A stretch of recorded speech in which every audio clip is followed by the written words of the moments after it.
A few years ago, I heard a friend make a rather disparaging and even unkind remark about a Christian marrying a non-Christian. Unequally yoked is the term he used. I knew this term came from Paul, but frankly, I'd never given it much thought. But I kept hearing it, almost always from my evangelical friends. And while I recognize that marriages between people who have different religious convictions can create conflict in marriage, Paul also gives the opposite advice. Christians married to non-Christians should remain in their marriages. What gives? Is Paul talking out of both sides of his mouth here?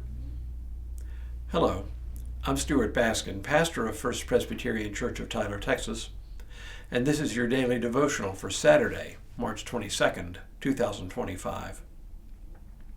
In 2 Corinthians chapter 6, we read these words, "Do not be mismatched," literally unequally yoked, with unbelievers. For what partnership is there between righteousness and lawlessness? Or what fellowship is there between light and dark? What agreement does Christ have with Beliar? Or what does a believer share with an unbeliever?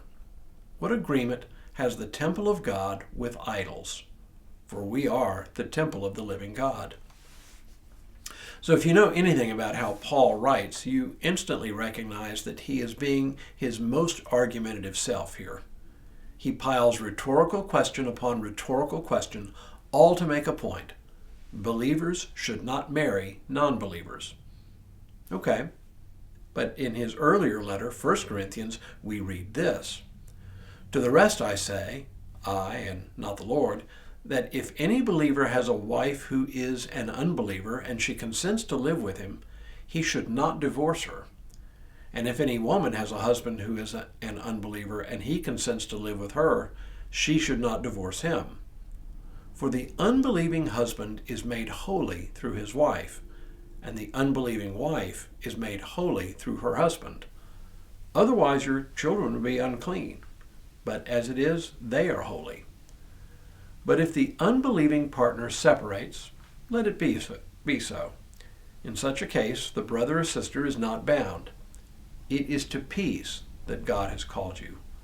Wife, for all you know, you might save your husband. Husband, for all you know, you might save your wife. These two passages make very different claims, don't they?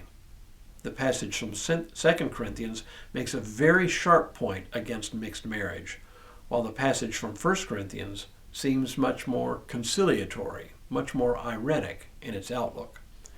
Is Paul being inconsistent? Maybe. But if we were to write down everything we said over time, we would all find ourselves making contradictory statements depending on the circumstances.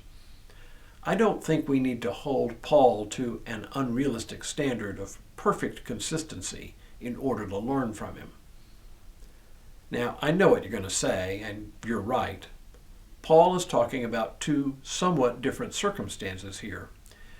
In 1 Corinthians, he's plainly addressing the issue of people who are already married, and one of whom converts to Christianity. In 2 Corinthians, it seems aimed more at the question of whether someone who is already a believer should then enter into a marriage with a non-believer. Fair point. But it strikes me that Paul's strong words in 2 Corinthians may be a reaction to a particular circumstance, one where a certain couple, one of whom was a believer, created difficulties in the church. Maybe in order to keep the peace in the household, the Christian believer was seen participating in the routine religious observances of the surrounding pagan culture. We can only guess at what's behind Paul's words, but there's no denying that Paul's words in 2 Corinthians 6 and 1 Corinthians 7 offer very different guidance.